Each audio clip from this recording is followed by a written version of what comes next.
we are going to continue on our discussion of DC machines. And the first thing that we're going to talk about here very briefly is magnetization curves for DC machines.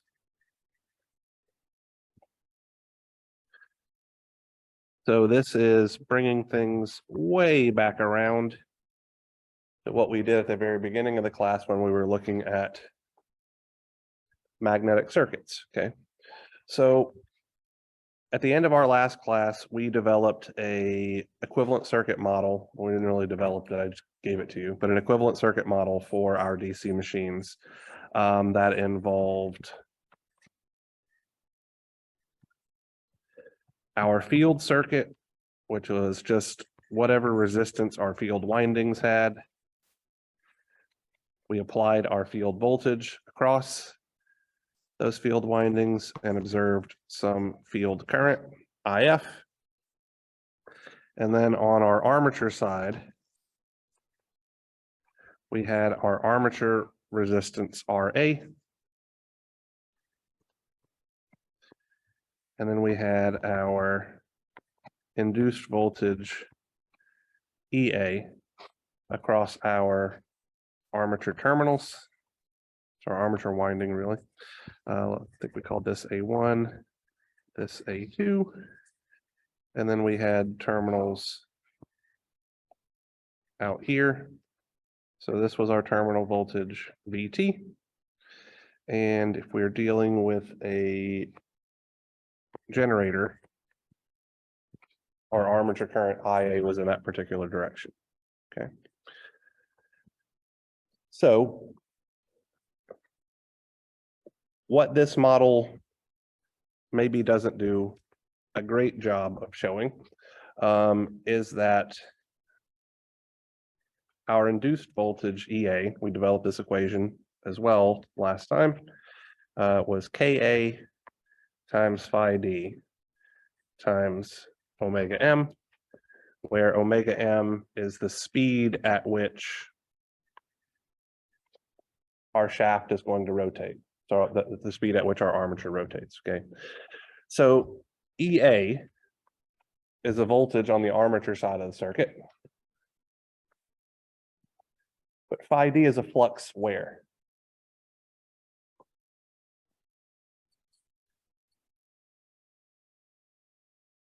So it's the current flowing through the stator effectively and all that. It's caused by our field current, IF. So that phi d term would be associated with this field current, IF, over here. So there is a relationship then between the quantity EA and the quantity IF based on this mathematical relationship. Well, that relationship occurs because we are having to magnetize the core of our system, just like we did way back in the beginning when we were dealing with magnetic circuits. So we are going to have some magnetizing curve relationship that gives us EA as a function of IF. So our magnetizing curves will usually look something like this. So EA is going to be on the vertical axis. IF is on the horizontal axis. I'm going to change my color here. So we're going to have a graph that looks something like this, very similar to the BH curves that we had way back in the beginning of the class, with a subtle difference here. One thing that is subtly different is that the EA versus IF curve, or a magnetization curve for a DC motor, doesn't start at 0. It starts at some value EA residual. All this means is that we are assuming the motor has been in operation before, so that there's some residual core magnetization left over. So it starts with some small voltage on the order of 10 volts. And then as we apply a current, it jumps up. As we would expect with a magnetic circuit, if we increase our field current too much, we're going to hit saturation and we don't see a subsequent increase in our induced voltage because, once again, the magnetic field lines inside of our core material can only get so parallel, right? So this is what our magnetization curve is going to look like. These magnetization curves are developed using a separately excited system. So effectively, the field windings aren't connected to the armature windings in any way, shape, or form. So it's using the circuit as I've drawn up here for a particular shaft speed. So this is what the curve is going to look like at some particular value, omega m1, for instance. Now, it is entirely possible for us to operate this motor at some speed other than omega m1. The magnetization curve is going to effectively look the same, but it's going to be skewed by some amount. So that relationship is EA2 will be equal to omega m2 over omega m1 times EA1 for some constant field current. So meaning, if we rotate our motor more slowly, or rotate the shaft of our generator more slowly, than when the magnetization curve data was taken, we're going to see that the induced voltage is less, and it's a proportional ratio here. Same thing, if we spin our generator's rotor at some speed that is higher than omega m1, we'll see that our induced voltage is larger. So nothing, no magic or anything here, it's just a simple proportional relationship. This is generally how it's going to behave.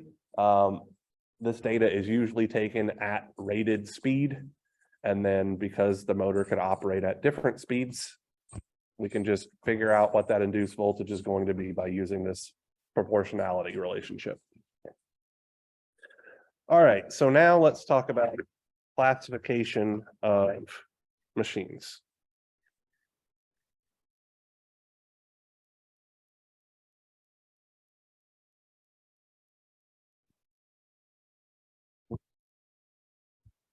So there are a multitude of different ways that we can connect the field circuit and the armature circuit of a DC machine in order to get different operating characteristics. So I'm going to briefly talk about them, and then I'm going to tell you which ones we are going to focus on for this class since we're just doing this today, okay? So our first is going to be separately excited.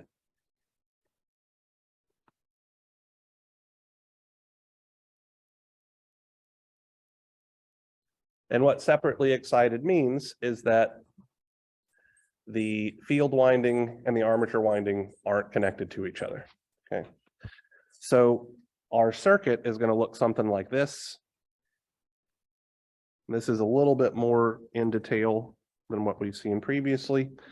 So we have some sort of rheostat, R sub RH, where that is for rheostat, that is connected to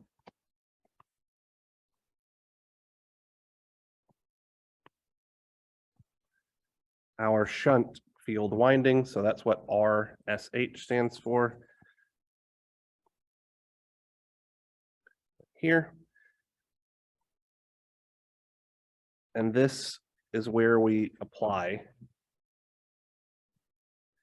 our field voltage, and our field current then flows through that series combination of the rheostat voltage and the shunt voltage.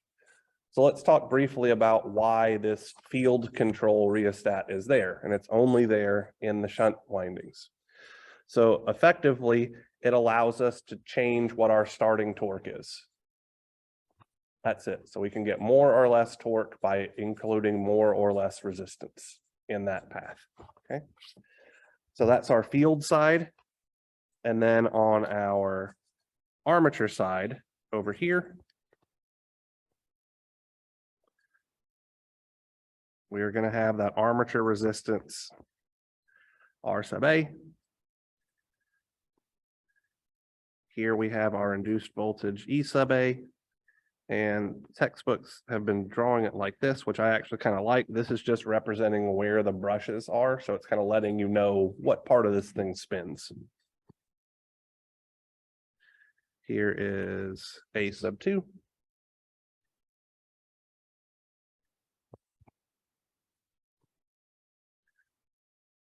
And then here's our terminal voltage, right? VT. And our current IA will will flow in this direction for a generator, and this direction when we're using the device as a motor. Okay. This is the one that we are going to get into the nitty-gritty of and actually work some problems and all that kind of stuff. Okay. So this is our first configuration, separately excited, where our field windings and our armature windings are not connected. Okay. Our second option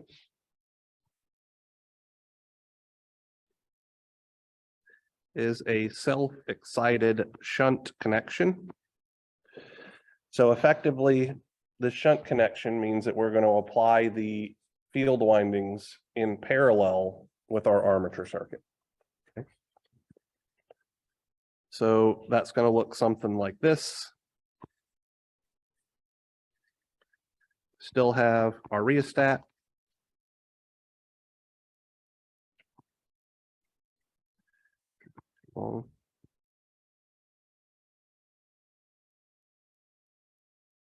Here is our shunt field winding resistance.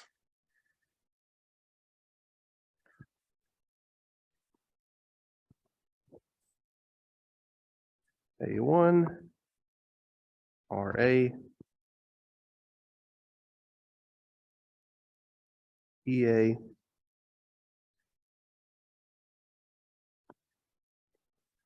and then out here is our terminals. So let's call this VT. My field current IF will always flow in this direction. So effectively, this is self-excited because the induced voltage is the thing that's providing the field current. Okay.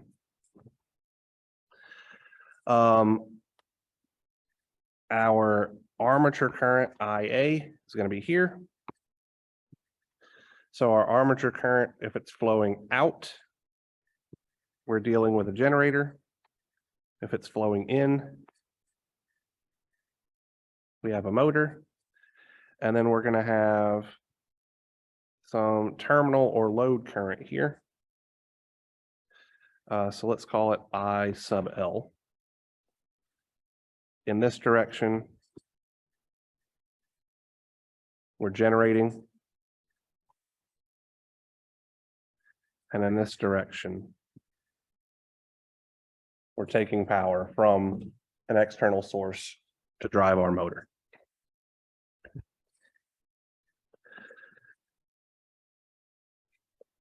Our next connection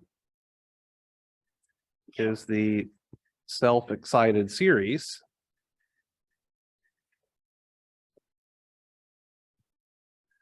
Connection. And so we are going to connect our series field windings in series with our armature. So here's A1, RA,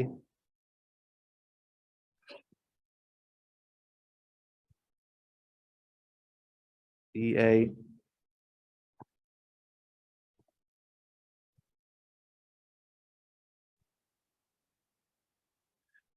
here's our series winding.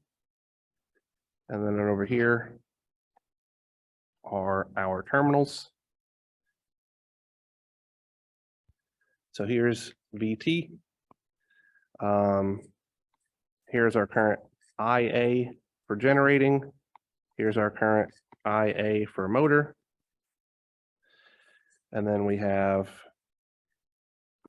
our load current IL for generating and IL for motor. And I'm going to draw some voltages over here on the left-hand side.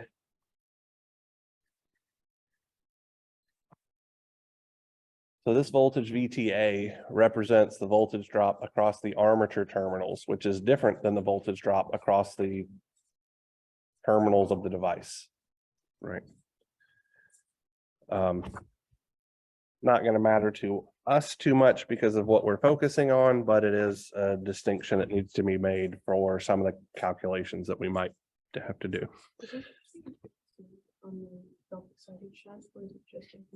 There should be an A2. Thank you, Jules. Yeah, it should be down here. Yes, ma'am.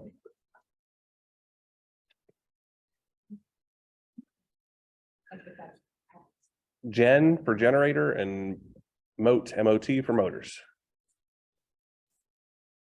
Okay. Yep. What Go is for the A1 and the A2? What is it like?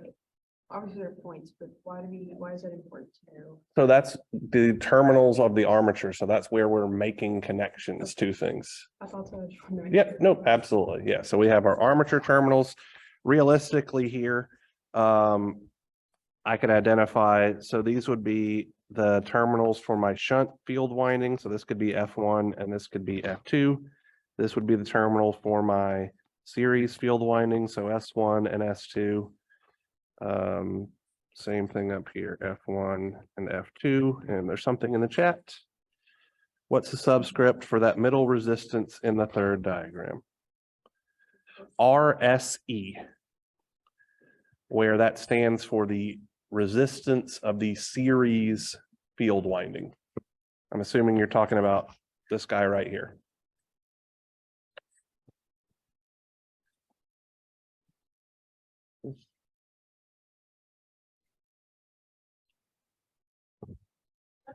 Yes, ma'am.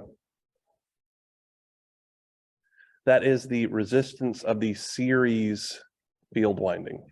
Oh, Yes. So you guys recall from Tuesday's class, right? There are two different field windings on a DC machine, right?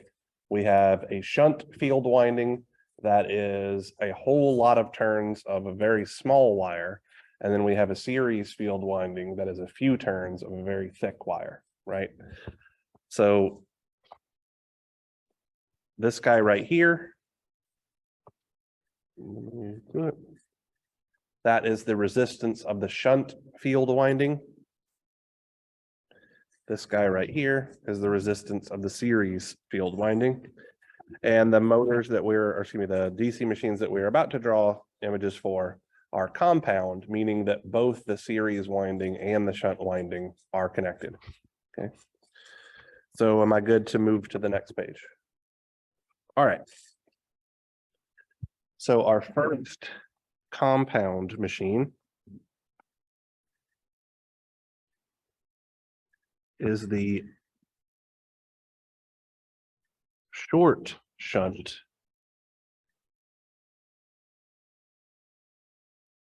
compound machine. So we're going to have a blend effectively of the self-excited shunt and the self-excited series, right? So if this is my rheostat RH, then down here I have my RSH for my shunt field windings.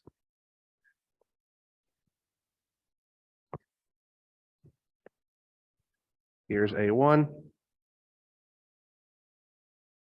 RA, EA,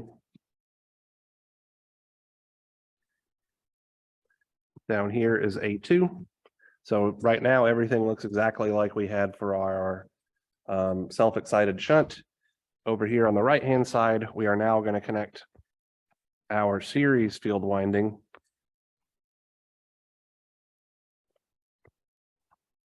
like so. So here's our SE. And then here is our terminal voltage, VT.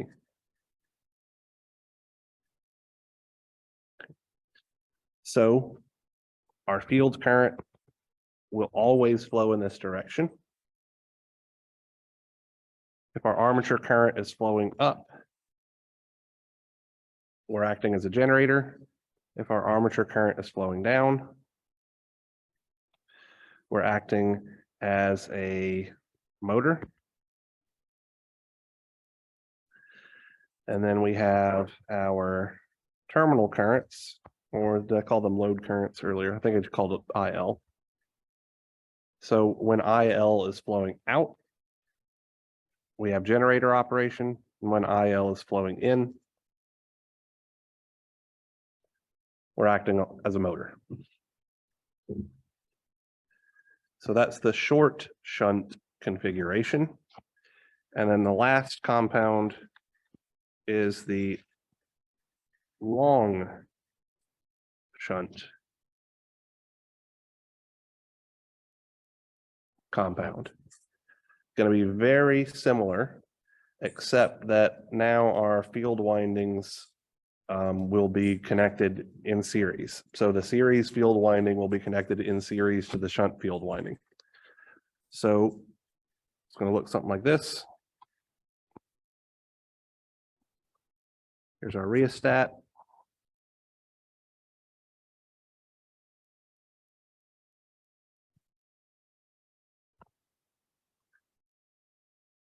A1, RA, EA, down here is A2.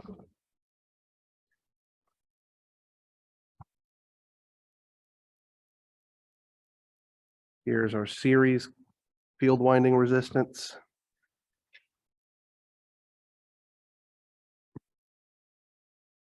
This comes over the top like so. Actually, draw that slightly differently.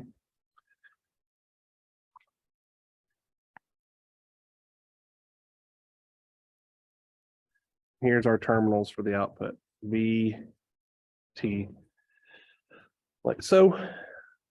This is our field current. When IA is up, once again, we have a generator. When IA is down,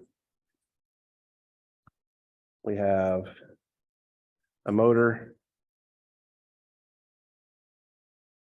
Our load current out is for generating. Our load current in is for motoring. So there are technically two more things, but they look exactly like these last two compounds. We would just switch the polarity of this series field winding, and that's for additive or so compounding or differencing motors, which is well beyond what we're going to talk about in this class. Okay, so these are the different configurations that we could possibly have. As a reminder here, we are going to focus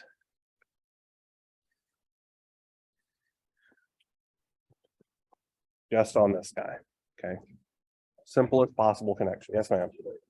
Absolutely.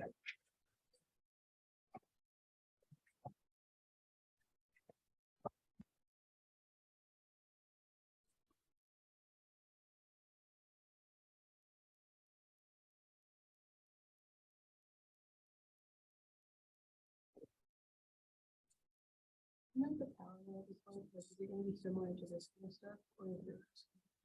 So my understanding of what you guys' power lab is going to look like is you're going to be using a lot of the new machinery that the electrical engineering department bought. We spent about $180,000 upgrading our power lab this past year, so that you aren't using literally World War II era equipment that you're not allowed to touch because it could kill you.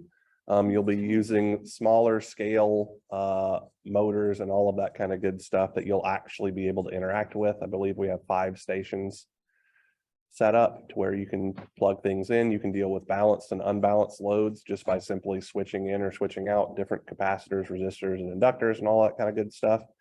There's a software package that's that you use with the data acquisition system. So you can look at literally phase diagrams of the system that you're looking at in real time and see what effects happen when you run your 3-phase motor only using 2 phases and things like that. So, and then I think Dr. Hall has some variable frequency drive things that he would like to see integrated. I have no idea whether or not we're going to get around to doing that this year though.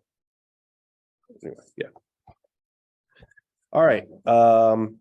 Are we good to analyze these things now? All right. So I'm just going to go to a new page. I'm going to go back to a black color here.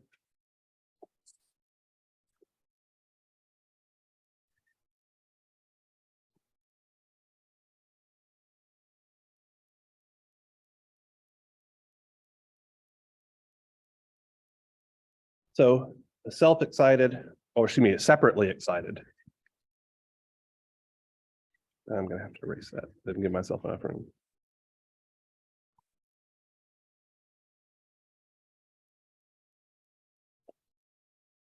Separately excited DC generator. So simplifying the big ugly thing that I drew a moment ago, we have our rheostat connected in series to our shunt field windings, which carry some current IF when we apply some voltage VF. And then on the other side of our circuit, the armature side specifically, we have RA in series with EA. This is the voltage A1, excuse me, the terminal A1, terminal A2. And so I'm going to call this voltage VTA. So this is specifically the voltage drop across the armature terminals.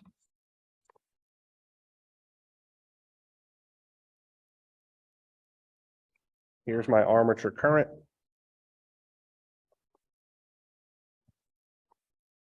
Here's my terminals that I would connect some external load to, like so. And this is the direction of my load current, right? So what we're going to do over the next couple of minutes here is simply develop some equations for the different relationships that we can see in this machine, okay? So our first relationship is one that we've already talked about. The induced voltage EA will always be KA times phi D times omega D, where I'm just drawing a thing here. We're putting mechanical input into this system by rotating the shaft, and we're generating some voltage VT that's applied to our load RF, okay? So let's look at our field circuit here. So our field voltage VF is just going to be our field current IF multiplied by our rheostat resistance in series with our shunt resistance, or we could call this simply IF times, excuse me, RF, where this RF just represents the total resistance of the field circuit. Okay, nothing wild or crazy there. M, thank you. Nope, I would rather do it correctly. Thank you for that. All right, so now let's look at the armature side of the circuit. Writing a Kirchhoff's voltage law loop around the armature side of the circuit, we could see that EA is going to be equal to our terminal voltage VT plus our armature current IA times our armature resistance RA. We can see that our armature terminal voltage VTA is the exact same thing as our external terminal voltage VT. We can also see that our armature current IA is the exact same thing as our load current IL. So making sure I've gotten all my relationships written down here. The only other relationship that I have, I'll go ahead and write this down. VT is going to be whatever IL times RL is as well, right? So those are all the different relationships that govern the behavior of this thing. We can see how they're all in some way, shape, or form related to each other. Let's talk about some other quick things here. For a generator, we are going to have some form of voltage regulation. So our voltage regulation as a percentage will be percent. Voltage regulation is the terminal voltages at no load conditions minus the terminal voltage at full load conditions divided by the terminal voltage at full load conditions times 100%. So let's scroll up here really quickly. What happens if RL is 0? So if RL is infinity, so I have a no load situation. IA has to be 0, right? Because there's no path for the current to flow through, which means that VT and EA have to be the same thing.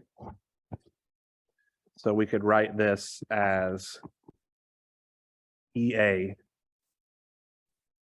minus VT under full load conditions over VT under full load conditions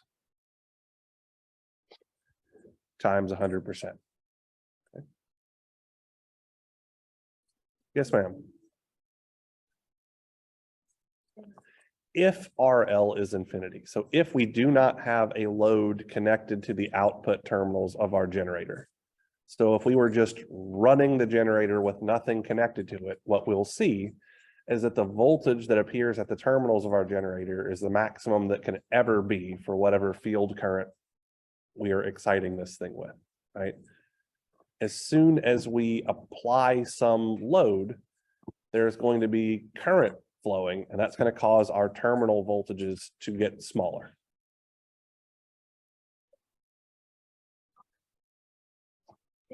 Yes. Yes, so effectively, if RL is infinity, we've connected an open circuit across the terminals, right? The impedance or resistance of an open circuit is infinitely large, where an open circuit represents literally nothing physically there, right? So I have a no load impedance connected to these receptacles on the wall here because I don't have anything plugged in. That's the same thing as having an infinite resistance connected to it. So it is literally the physical absence of something connected to those terminals, right? So I can understand why that might be confusing, but if you think of a no load as a 0 resistance, that means you're shorting the terminals out and your voltage has to be 0, which doesn't give us literally anything other than a broken machine. Because the amount of current that will be flowing through it is massive and it will literally tear itself apart in a matter of seconds. So don't do that, just as a heads up. Okay. So that's our voltage regulation relationship. Our developed power.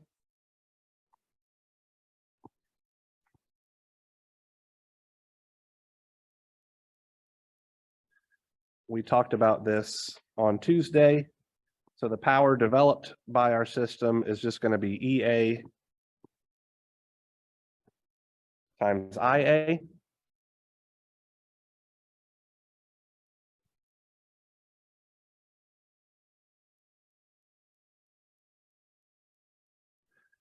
our generated power. So what I mean by this is the electrical power at the output. So the power that's delivered to the load.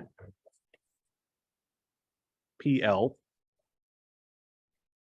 is going to be VT times IL. Those are going to be different numbers. Why?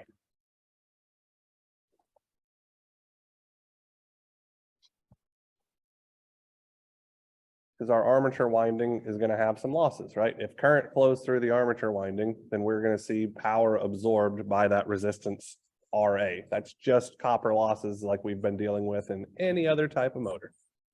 Okay. So our developed torque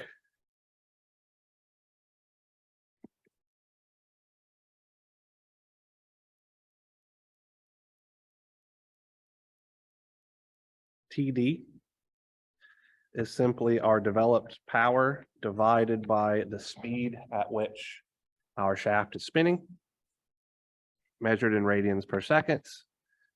So this is EA times IA over omega M, or KA phi D times IA, depending on which pieces of information that we're given. And we can develop a simple power flow diagram here. So if we have some input power that is mechanical,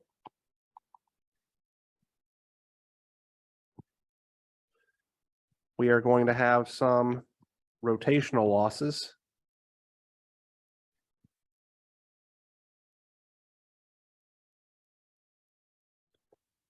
So this is our friction and windage losses, our core losses, things like that, all lumped together. Whatever is left here is our developed power.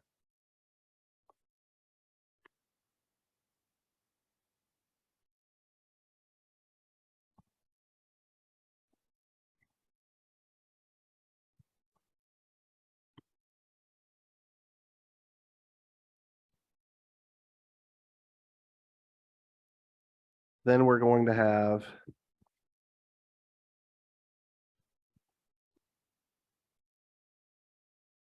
our armature copper loss, excuse me. And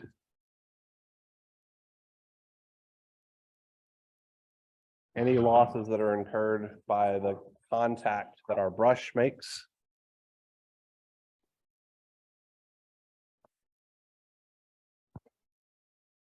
And then at this point, for this particular system, we are at our output power, VT times IL.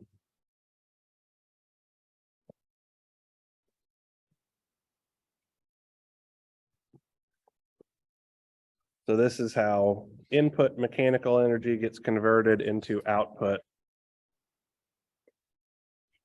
electrical energy. So let's take a look at a problem here.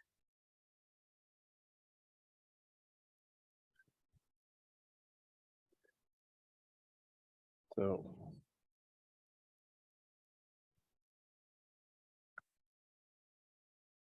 a separately excited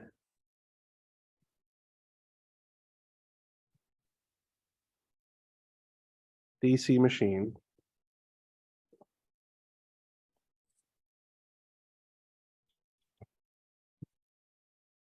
is rated for output power of 6 kilowatts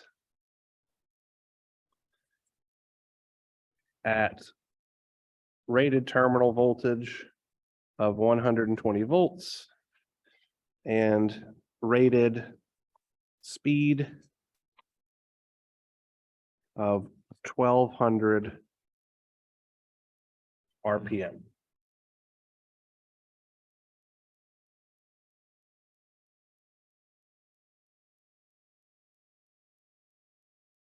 The machine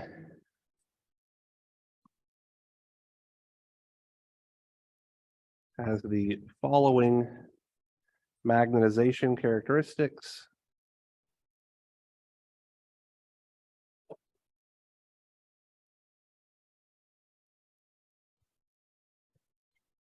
At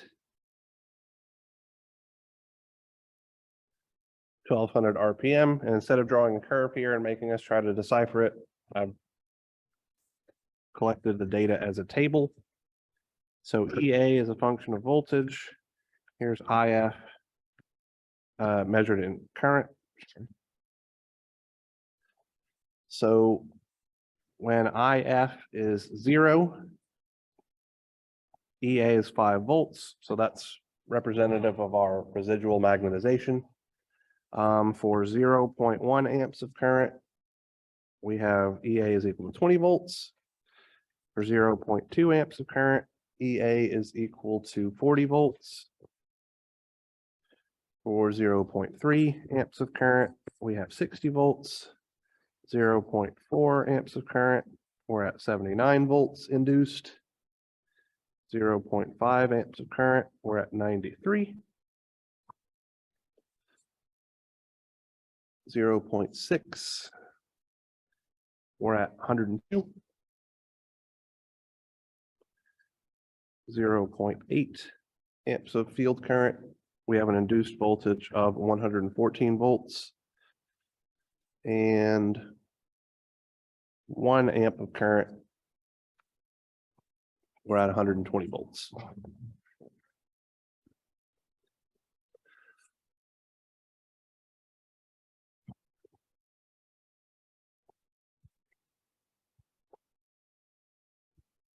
The armature resistance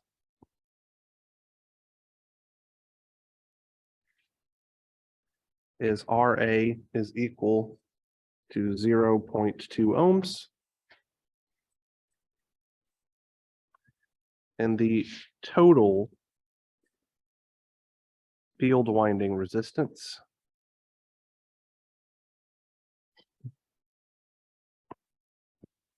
is RF is equal to 100 ohms. Okay.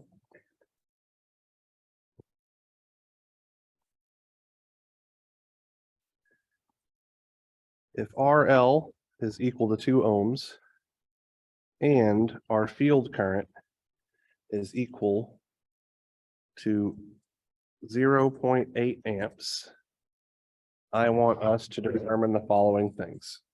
Okay. So the first thing that I want us to figure out is our induced voltage EA. I want us to figure out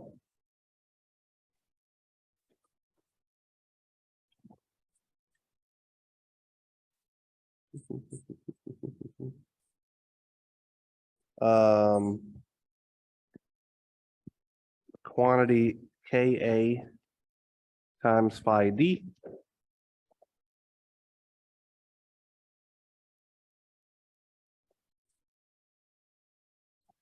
I want us to figure out our armature current IA. I want us to figure out our terminal voltage VT.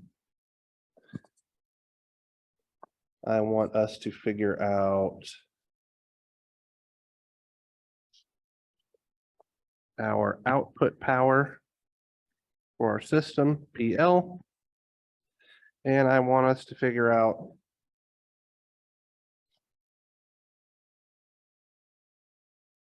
that should be an E. Lastly here, our developed torque.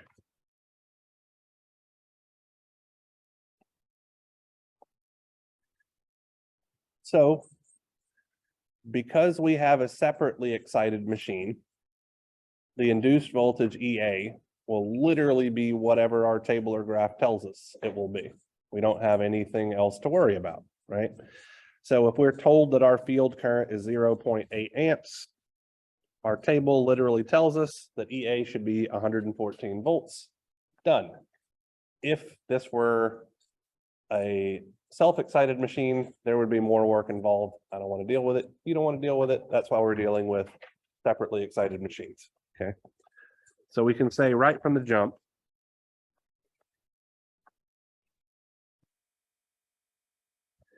EA will be equal to 114 volts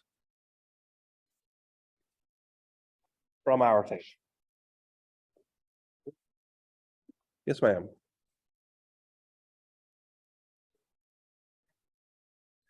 And IF is equal to 0.8 amps. Okay, so it's not. It's not plus. No, those are two separate statements. Nope. No. So let me. And.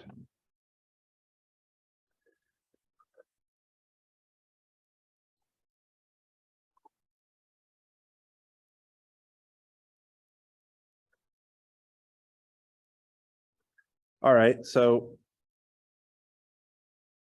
how are we going to figure out quantity Ka times phi d?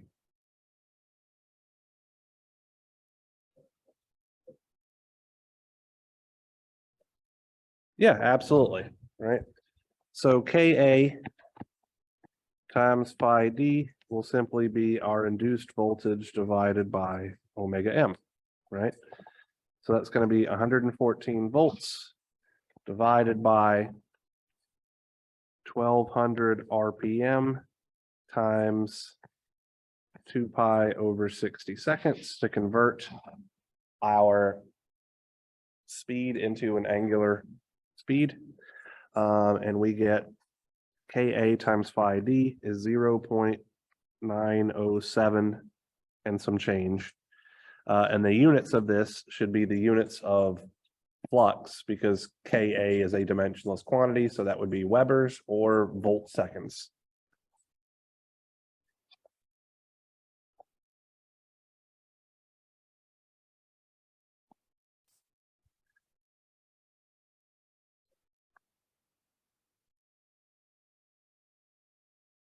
So now we're going to work on figuring out what our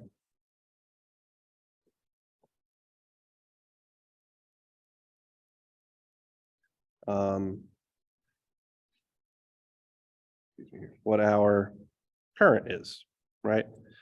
So we're looking for our armature current IA.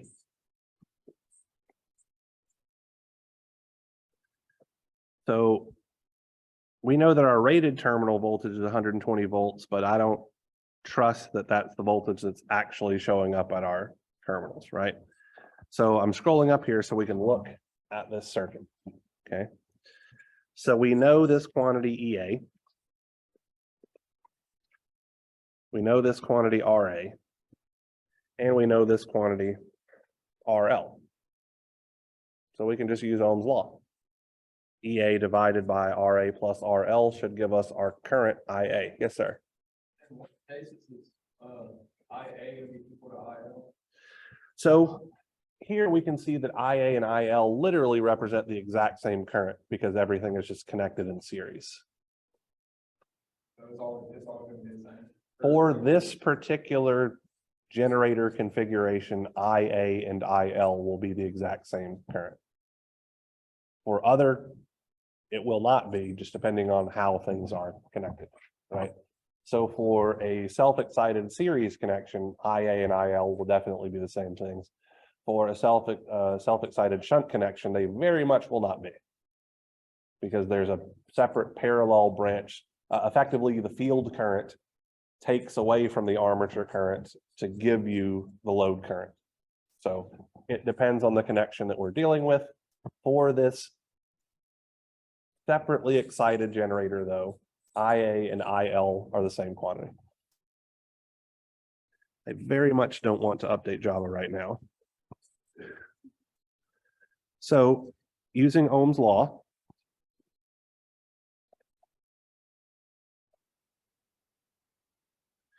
we can say that IA is simply EA divided by RA plus RL. So that's going to look like 114 volts divided by 0.2 ohms plus 2 ohms is equal to 51.818 amps.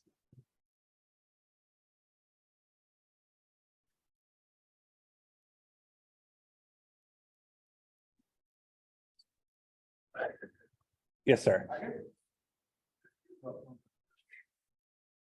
Is IA? We're given IL. Where? We were given IF. Oh,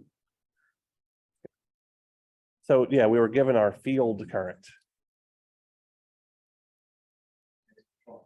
Okay, so we good now? Yeah, no, not a problem at all. I write terribly. Mistakes happen, not a big deal. All right, so now we're trying to find our terminal voltage. Okay, so I'm going to look through this list of equations that we developed here. I'm looking at this one in particular because we know what EA is, we know what IA is, we know what RA is, VT is the only thing we don't know, so I feel like that's a pretty easy one to use. Okay. So manipulating this very slightly, we're going to see that VT is equal to EA minus IARA.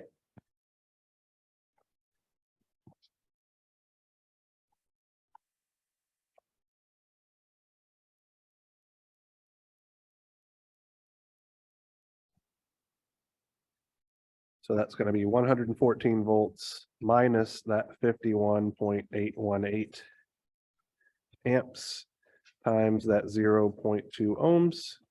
And I get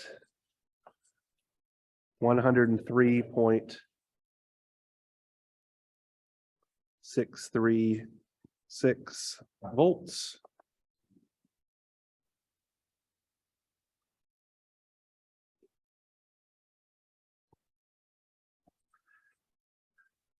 Our output power for this system, so the power that's being delivered to our load, is simply going to be our terminal voltage times our load current.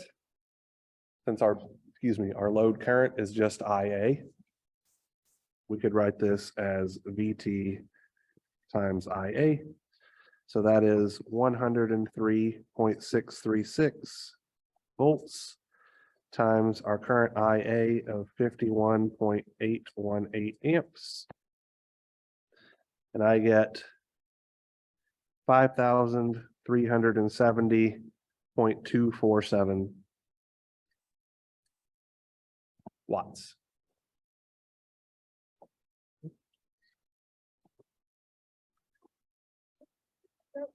Did you give us VT as 120? That was the rated terminal voltage. Okay. Yeah.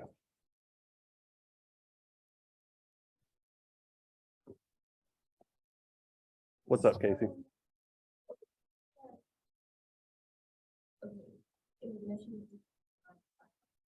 Mhm. Yes. Why? Okay, so let's scroll up here to our equivalent circuit. Let me go here, right? So this is the equivalent circuit that we're using. IA and IL literally represent the same current flowing around that armature circuit that is connected to our load. So that's why I can use IA and IL interchangeably for this particular configuration. Okay, so. Okay, so since we found Well, I mean, we could have another equation that literally just says, well, IL is equal to IA, and then we just use the same number either way. Yeah, but I want to be clear, this is only true for this particular DC machine where we are using separate excitation, right?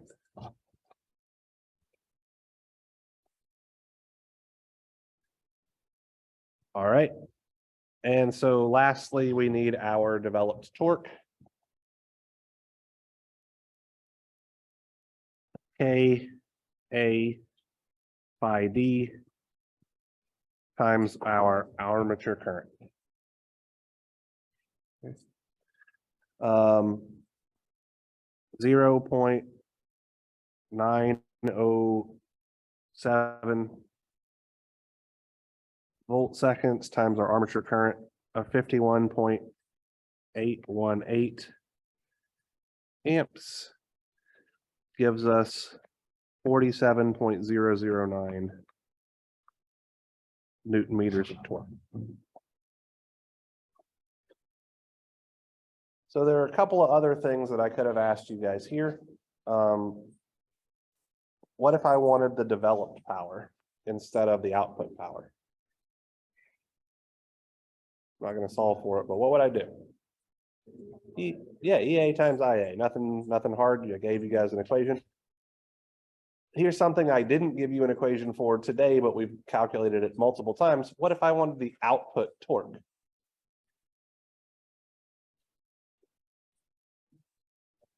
Well, so actually, scratch that, because the output torque here wouldn't really make a lot of sense, because I'm assuming that we're connecting some sort of resistive load, right?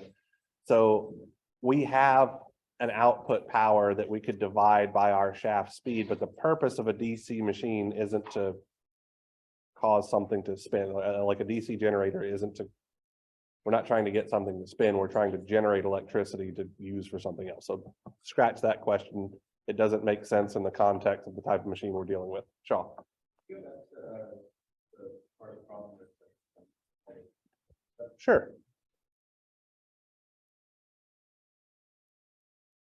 I'm making sure that the Coleman curve is at Coleman curve. Yes.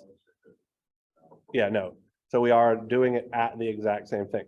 So that brings up a wonderful question. I didn't really intend on giving you guys anything, but what happens if we rotate, if this were at a different speed? What would change? Let's say that instead of 1200 RPMs, we were at 1000 RPMs is our operating speed. 1000.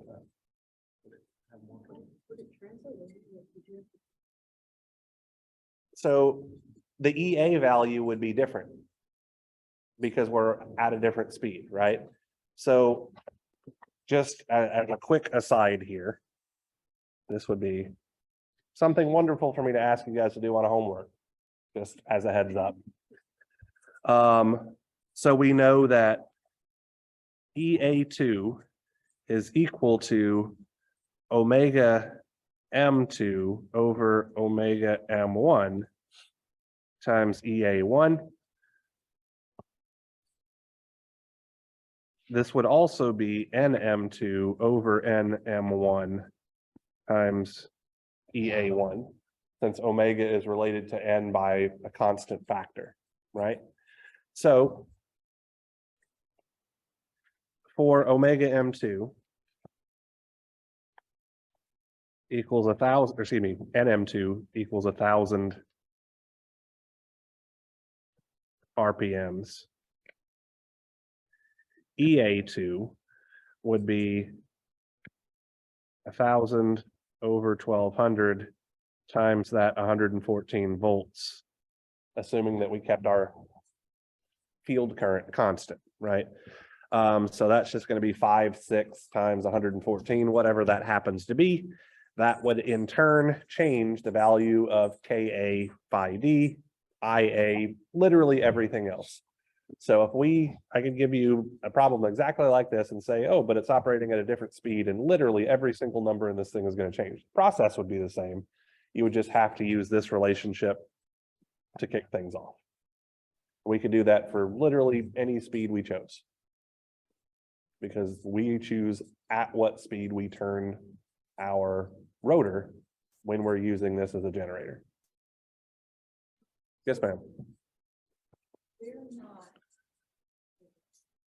So, okay, so we're given energy. So this wasn't.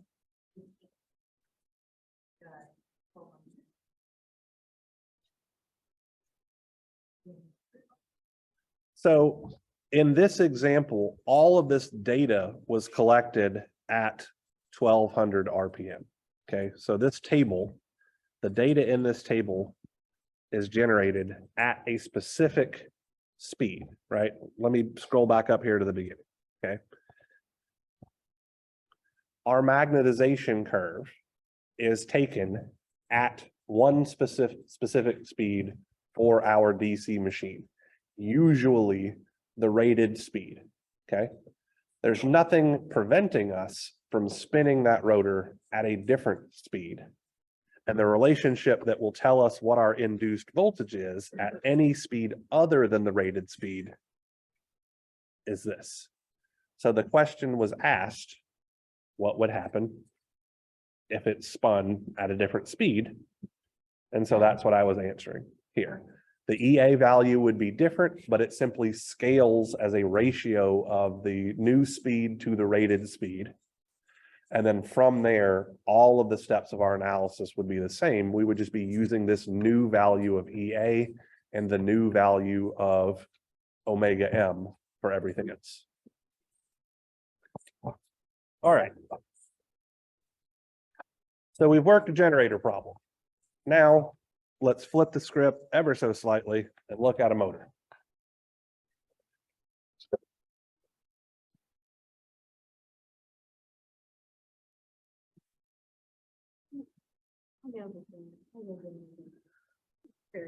They are aggressively long. He did not listen to what I asked.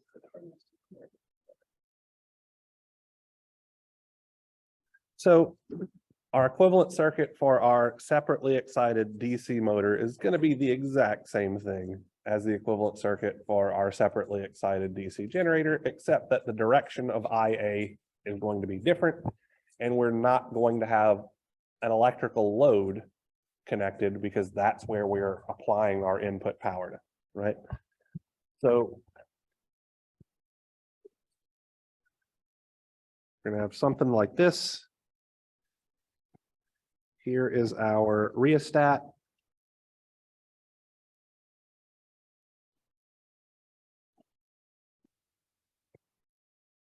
Here is our shunt field resistance.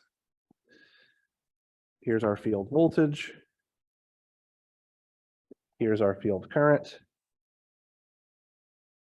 And then on the other side here, we have A1, RA,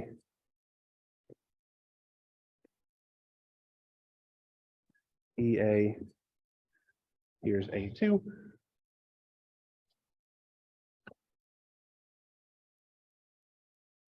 Our current IA will now be flowing in. Here's our terminal voltage VT. Here's our armature terminal voltage VTA. And I'm just drawing this little thing here to represent the shaft that we are causing to spin by applying some voltage at the terminals, right? So our governing equations are going to be pretty much the same thing, except that we're taking into account the fact that the current is flowing in the other direction and that we have some sort of mechanical load here. So we're not going to have any electrical load relationships, right? So EA will still be KA times phi D times omega M on our field circuit side of this thing. We're going to have VF is equal to IF times the rheostat resistance plus the shunt resistance, or the total field resistance RF.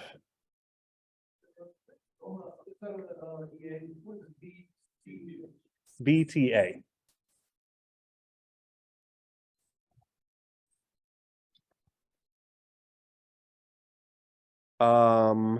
Let's see here. We could say that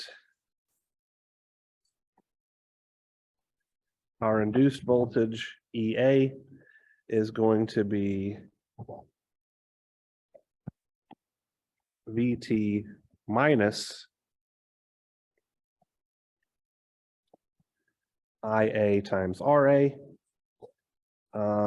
And we can say that VTA will be exactly equal to VT.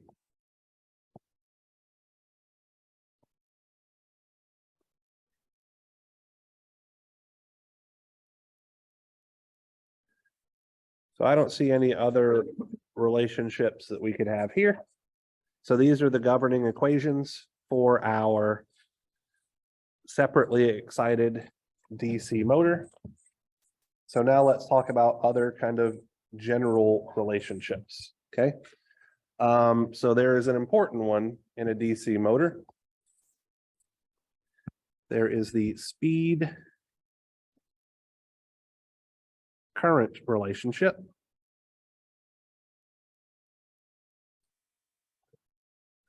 So the speed current relationship comes about from this guy right here, okay?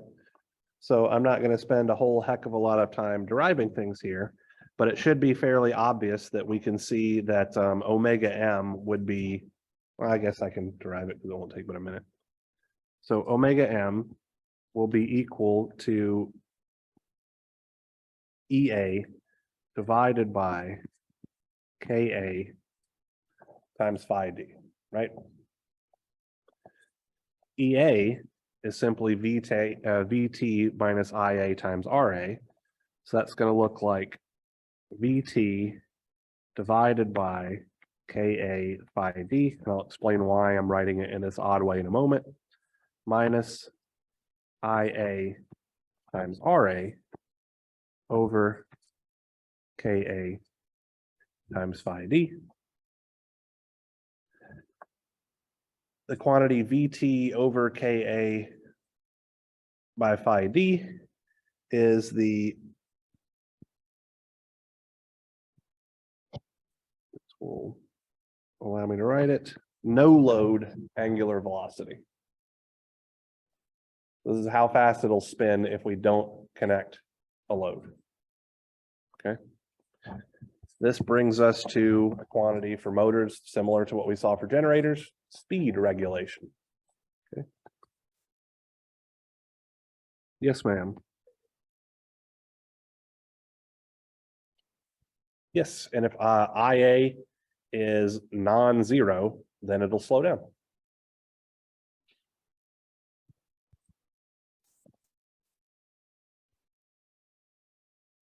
So our speed regulation equation is percent S reg is omega no load, bless you, minus omega full load over omega full load times 100%.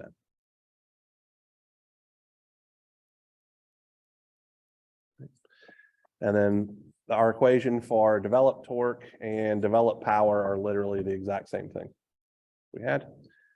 From the power perspective, we have the exact same power flow diagram that we had earlier. It's just in the opposite direction, right? So our input power in this case is electrical. So that's going to be, let me write here, electrical. Our input power is going to be whatever our terminal voltage is times, in this case, our armature current, because we're directly connected to the armature windings. Then we have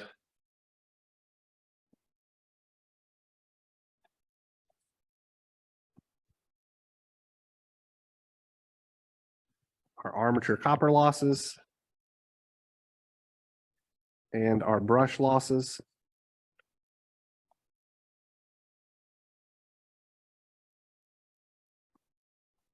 Now we are at our developed power, which is simply EA times IA. Then we have our rotational losses.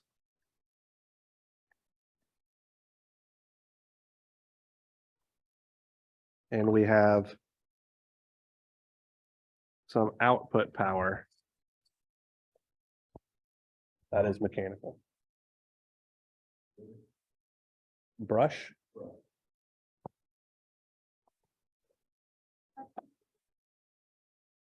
Rotational.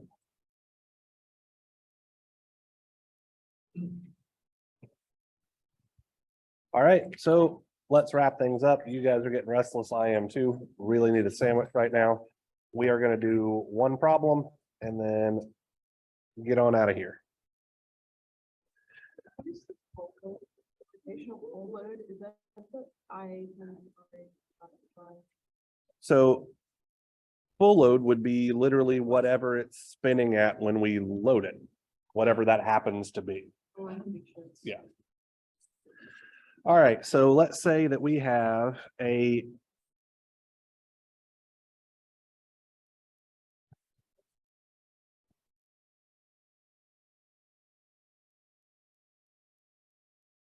separately excited DC motor has an armature resistance of RA is equal to 0.06 ohms.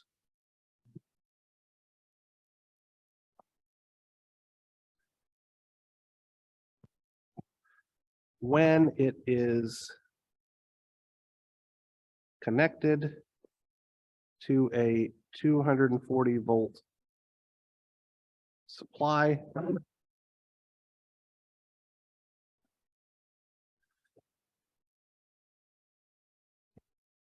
the motor draws IA is equal to 90 amps of current.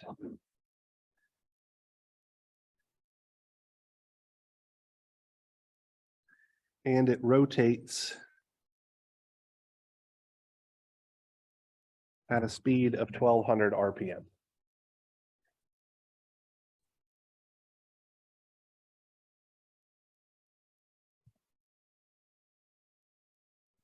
I want us to determine two quantities here. We want to find the torque developed by the motor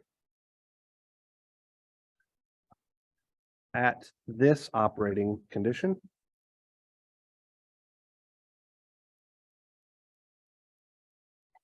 And B,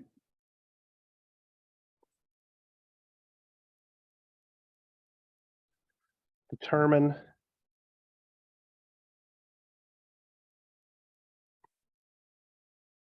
the armature current IA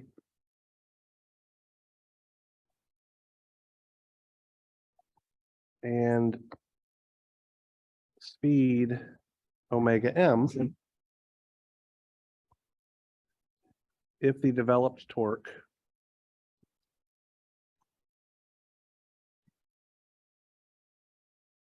were 280 Newton meters at the same applied voltage and excitation.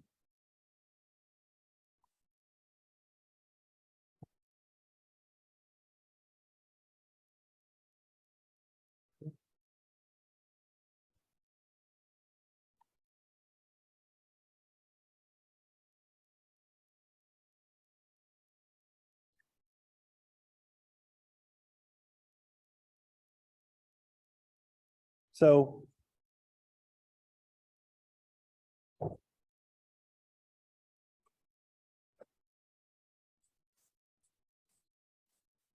what do we know? Let's start there.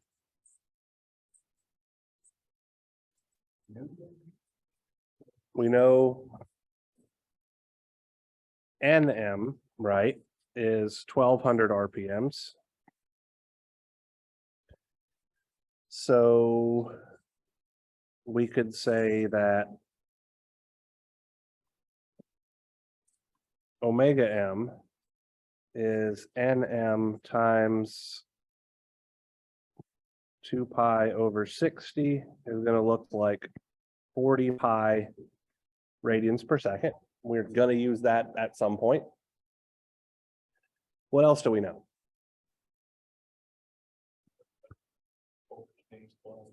All right, so what voltage is that though? Because we have multiple voltages in our thing. So is that VT? Is it EA? VT, yeah.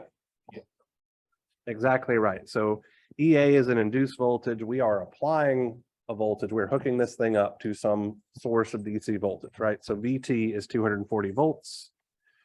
I agree with that. What else do we know? Armature resistance. RA is 0.06 ohms. What else do we know?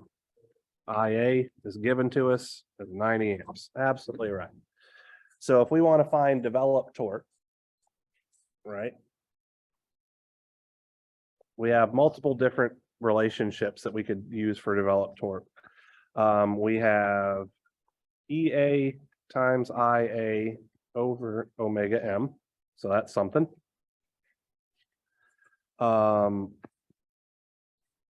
We could also have KA phi D times IA. There's also a power relationship, but we weren't given any powers or anything here. So I would argue that's probably not the route that we want to go. So which of these two relationships for torque do you guys think we should wind up using here? Okay, I would tend to agree with that because we already know what IA is. We already know what omega M is. So we really just need to figure out what EA is. Okay, that seems like a reasonable way to start this thing. So what's our equation for EA? It's literally one of the ones that we derived, right?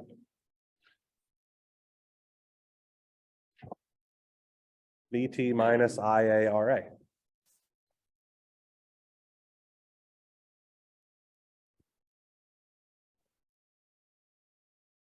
So that's going to look like 240 volts minus 90 amps times 0.06 ohms gives me 234.6 volts. Our developed torque is then 234.6 volts times our IA of 90 amps divided by the omega D that we calculated earlier, 40 pi radians per second. And so this is going to give us 168.0, ooh, the screen moved on me, 02 Newton meters.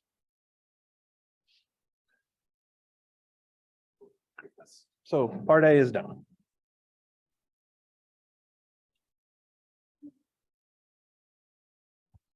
Part B, I would argue, is a bit more tricky. Mathematically, not so much, but it makes us think about what's going on here, right? So I want to read the statement for part B again, because that's going to be critical to us figuring out what's going on here, okay? So we're trying to determine the armature current IA and the speed omega M if the developed torque has this new value at the same applied voltage and excitation. So the key here is understanding what it means the excitation is constant. What do you guys think that means?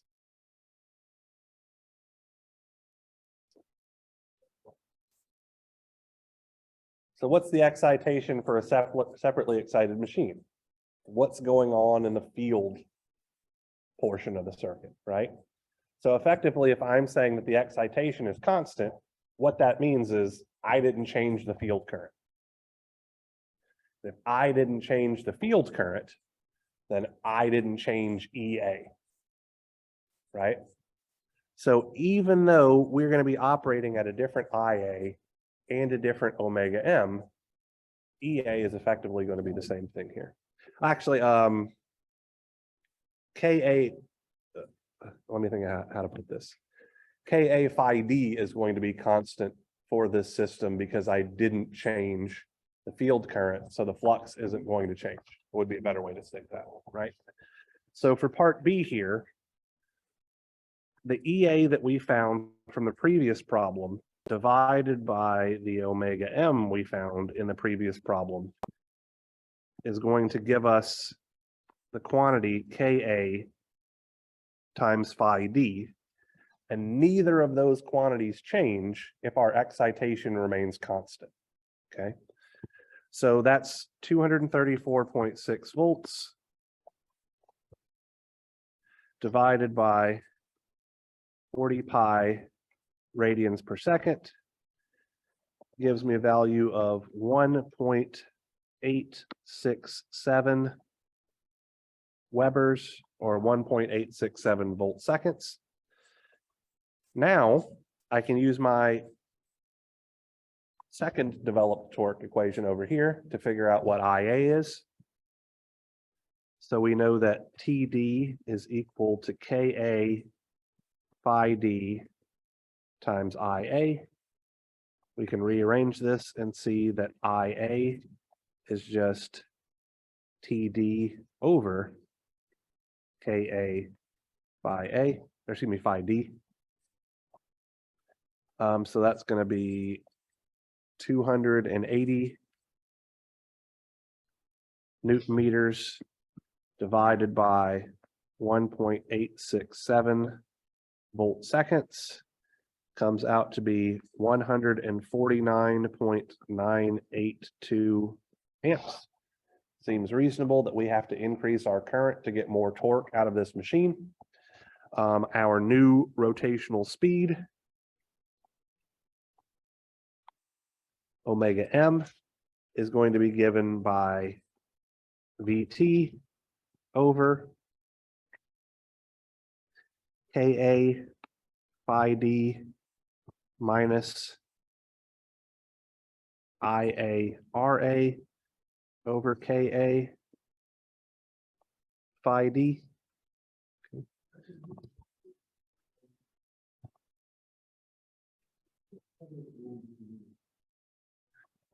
If we look in the problem statement, I say the new torque is 280 Newton meters. I'm sorry, I just wrote it poorly.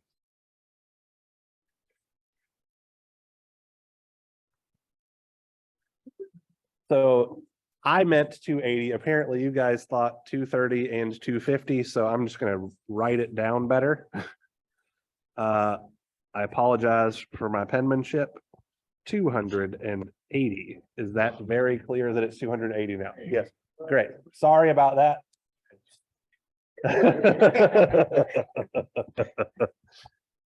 Yeah.